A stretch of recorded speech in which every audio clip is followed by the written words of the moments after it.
열왕기하 17장 24절에서 33절 말씀, 열왕기하 17장 24절에서 33절 구약성경 592면 말씀입니다. 한 절씩 교독하도록 하겠습니다. 아수르 왕이 바벨론과 구다와 아와와 하맛과 스발와임에서 사람을 옮겨다가 이스라엘 자손을 대신하여 사마리아 여러 성읍에 두매 그들이 사마리아를 차지하고 그 여러 성읍에 거주하니라.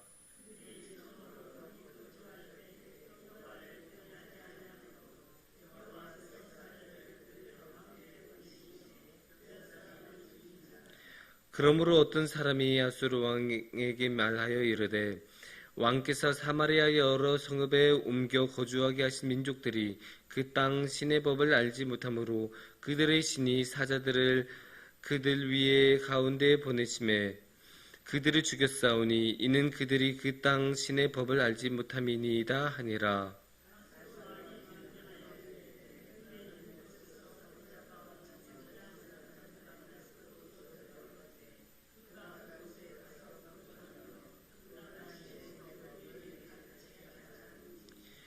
이에 사마리아에서 사로잡혀간 제사장 중 한 사람이 와서 베델에 살며 백성에게 어떻게 여호와 경외할지를 가르쳤더라.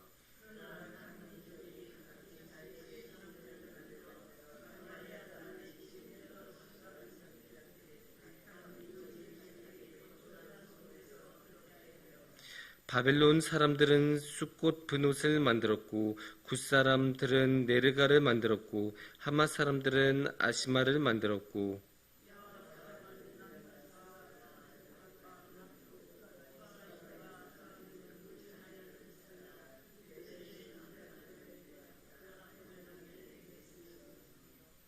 그들이 또 여호와를 경외하여 자기 중에서 사람을 산당의 제사장으로 택하여 그 산당들에서 자기를 위하여 제사를 드리게 하니라.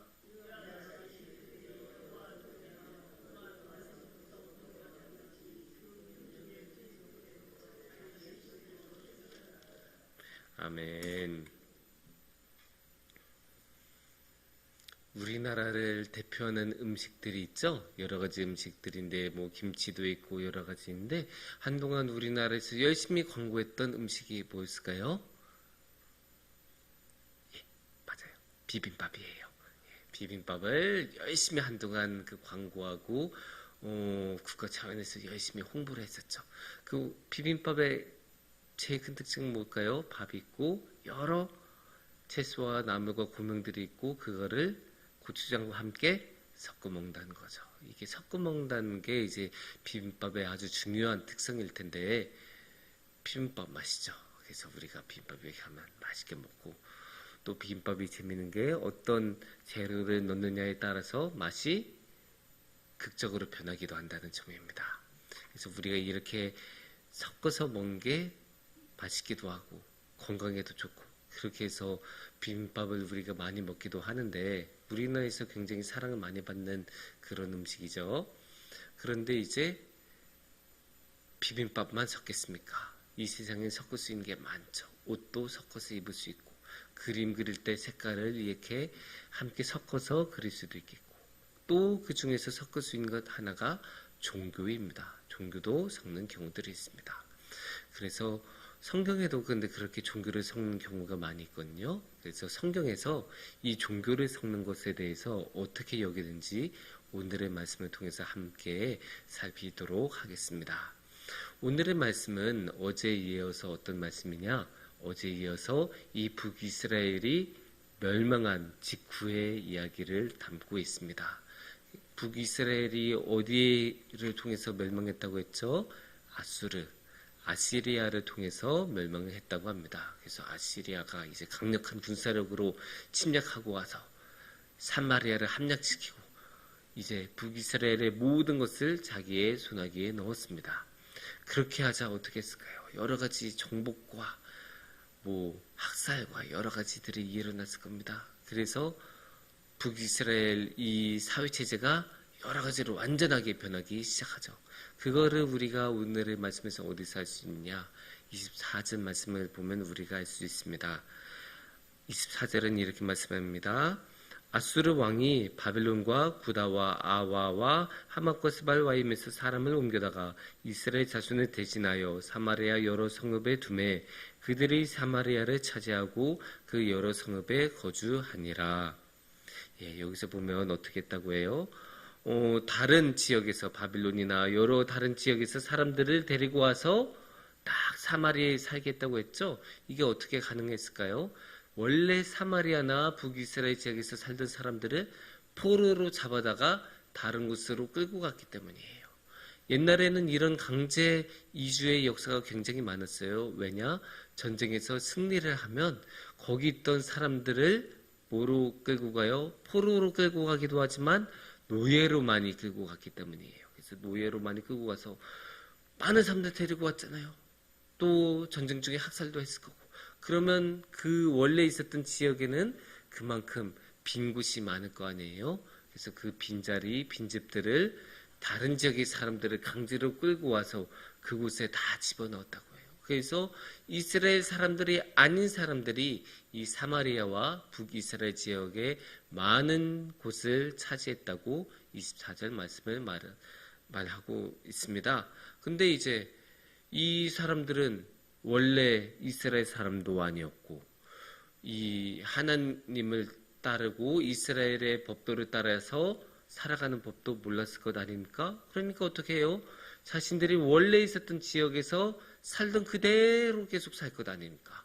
그러면 그대로 살면 어떻게 돼요? 하나님을 모르는 족속이니까 하나님을 모르는 대로 하나님이 없는 것처럼 살아갔을 것입니다. 그러니까 하나님의 율법도 모르고 하나님께 제사 드리는 법도 모르고 하나님께 기도 드리는 법도 모르고 아무것도 모르고 그냥 자신들이 원한 대로 살던 대로 살았습니다.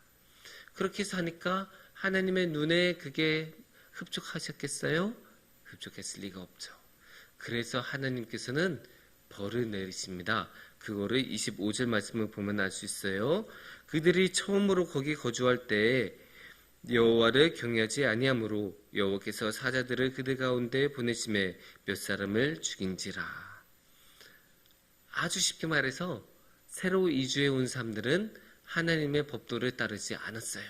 조금도 따르지 않으니까 하나님께서 긴급 조치로 딱 하나님의 사자들을 보내셔서 이제 벌을 내리신 거죠. 그렇게 벌을 내리니까 거기 있던 사람들이 깜짝 놀랐을 거 아니에요. 갑자기 하나님이 개입하셔서 그런 벌을 내리신데 어떻게 사람이 안 놀랄 수 있겠습니까? 그래서 이제 이게 보고가 올라갑니다. 26절 말씀을 보면 그러므로 어떤 사람이 아수르 왕에게 말하여 이르되 왕께서 사마리아 여러 성읍에 옮겨 거주하게 하신 민족들이 그 땅 신의 법을 알지 못하므로 그들의 신이 사자들을 그들 가운데 보내매 그들을 죽였사오니 이는 그들이 그 땅 신의 법을 알지 못함이니이다 하니라.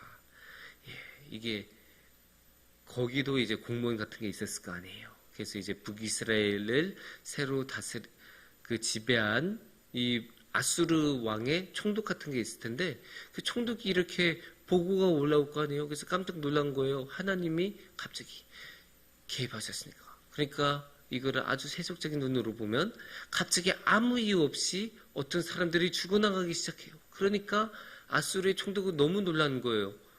왜 사람이 갑자기 죽어나가? 그 지역을 관리하는 것은 누구의 책임이에요? 아수르 총독의 책임이었을 거 아니에요. 그러니까 너무 놀라서 이 아수르 총독은 본국의 왕에게 딱 이제 편지를 보내고 보고를 올린 거죠. 아, 임금이요, 큰일 났어요. 여기 있는 사람들이 이 북이스라엘 지역에 지금 새로 이주해 온 사람들이 그 이전에 여기 있던 사람들의 신을 섬기는 법을 몰라서 자기 마음대로 행동하다 보니까 이렇게 많은 사람들이 죽었어요. 어떻게 합니까?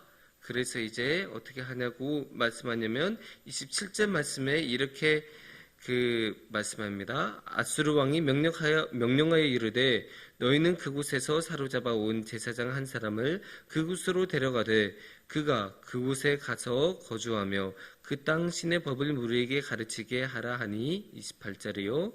이에 사마리아에서 사로잡혀간 제사장 중 한 사람이 와서 베델에 살며 백성에게 어떻게 여호와 경외할지를 가르쳤더라. 그렇게 이제 갑자기 난리가 나고 사람이 죽어나가기 시작하니까 아수르 왕이 이렇게 고민해요. 그래서 어떻게 할까 하다가 북이스라엘 지역에서 그렇게 난리가 났어? 그 땅의 신을 몰라서 그런 일이 일어났어? 그러면 해결하는 방법 간단하잖아. 그 땅의 사람들이 섬겼던 그 신의 방법대로 하면 되겠네. 그러면 어떻게 하지? 거기 있는 그 지역 출신의 제사장을 데리고 오면 되겠구나. 그래서 그 지역의 제사장을 파견하는 거예요. 자신들이 포로로 끌고 왔던 사람들 중에서 제사장이었던 사람을 수소문하는 것은 어렵지 않잖아요. 그래서 그 사람을 다시 북이스라엘 지역으로 파견을 해요.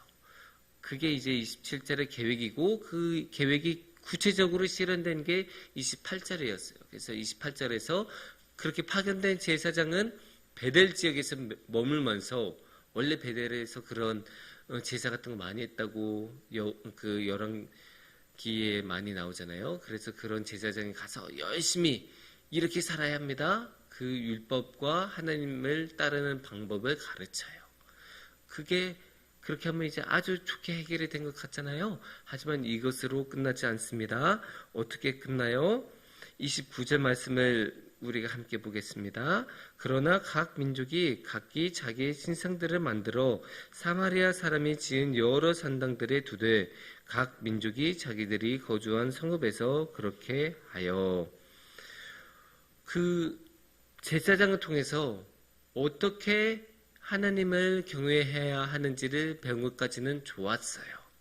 하지만 그렇다고 해서 새로 온 민족들이 자신들이 살아왔던 방식을 포기했던 것은 아니에요.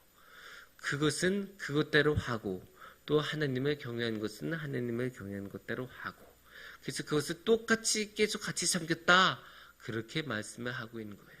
그 중간에 나오는 30절, 31절, 32절 말씀은 이게 어떻게 진행이 되는지 그냥 구체적인 사례로 되는 것뿐이고 33절 말씀을 보면 결론을 이제 그래서 맺고 있어요. 33절 말씀을 보면 이와 같이 그들이 여호와도 경외하고 또한 어디서부터 옮겨왔든지 그 민족의 풍속대로 자기의 신들도 섬겼더라. 그러니까 어디서 왔든지 그 사람들은 자기들의 자기들의 종교를 포기하지 않았다고 해요. 하지만 또 살기 위해서는 그 땅, 그러니까 북이스라엘 땅의 법대로 그 율법대로 행동했다고 해요. 이게 같이 하는 거죠. 같이 한다고 하면 요새 말로는 이제 아주 좋은 종교자원주의라고 해서 종교 화합과 종교끼리의 대화처럼 아주 좋은 사례처럼 여겨질 수는 있지만 하나님께서는 그런 거 안 좋아하세요. 하나님께서는 그런 거 안 좋아하시고 이거는 그냥 종교로 섞어 있는 혼합 종교의 사례로 여겨질 뿐입니다. 우리가 앞서 말한 비빔밥 있잖아요. 비빔밥처럼 섞어서 좋은 것이 있어요. 섞어서 일명 시너지 효과라고 하죠. 각 요소들이 함께 어우러지고 더 많은 유익을 가져다 주는 그런 효과를 일으키기도 해요. 하지만 그것하고 다르게 섞으면 오히려 아주 안 좋아지는 경우가 있어요. 우리가 물감으로 이렇게 색칠을 할 때 여러 가지 색깔을 이렇게 그리다 보면 그 붓을 이제 씻는 그 물에 여러 가지 색깔이 들어가죠. 그러면 처음에 아주 빨간색으로 이렇게 했을 때 빨갛던 물이 그러면 예쁘잖아요. 하지만 여러 색깔을 계속 섞다 보면 어떻게 돼요? 아주 보기 싫은 꾸정물이 되고를 말죠. 그렇게 섞어서 아주 나쁜 결과물을 내는 경우도 있기 마련입니다. 그리고 무엇보다 종교가 그런 경우예요. 하나님께서는 이러한 혼합 종교를 좋아하시는 경우가 한 번도 없어요. 50대 50은 물론이고 99대 1일지라도 하나님께서는 안 좋아하세요. 왜냐? 깨끗한 것하고 더러운 것이 섞이면 그냥 더러운 것이 되는 것이에요. 그래서 아무리 1의 더러움밖에 없다고 해도 그건 더러운 것일 뿐입니다. 우리가 이렇게 하얀색 와이셔츠 입는데 이 와이셔츠 입고 짜장면 같은 거 먹을 때 있잖아요. 그렇게 짜장면을 먹어서 우리가 조금이라도 하나 튀어도 우리가 그걸 뭐 괜찮아 하고 이렇게 덮고 입을 수도 있겠지만 일반적으로 한 방울이라도 튀어도 우리는 그 옷을 더럽다라고 말하지 않습니까? 그래서 종교도 비슷한 거예요. 한 나라도 섞여 있으면 그거는 더러운 것이 돼요. 그래서 하나님의 눈에서는 그게 쓸모없는 것이 되는 거예요. 물론 우리가 종교를 그렇게 계속 깨끗하게 유지하는 것은 엄청나게 어려워요. 하얀색 와이셔츠를 입고 짜장면을 먹을 때 안 튀고 깨끗하게 먹는 것보다도 비교도 안 되게 훨씬 더 어려운 게 종교를 깨끗하게 유지하는 일입니다. 하지만 대신에 종교를 그렇게 깨끗하게 유지했을 때 얻는 유익이란 비교도 안 돼요. 엄청나게 커요. 왜냐? 그렇게 깨끗한 종교를 통해서 우리는 하나님하고 소통을 할 수 있기 때문이에요. 하나님을 소통하고 하나님을 통해서 힘을 얻는 것보다 이 세상에 더 많은 유익이 어디 있겠습니까? 그래서 우리는 결단을 해야 되는 거예요.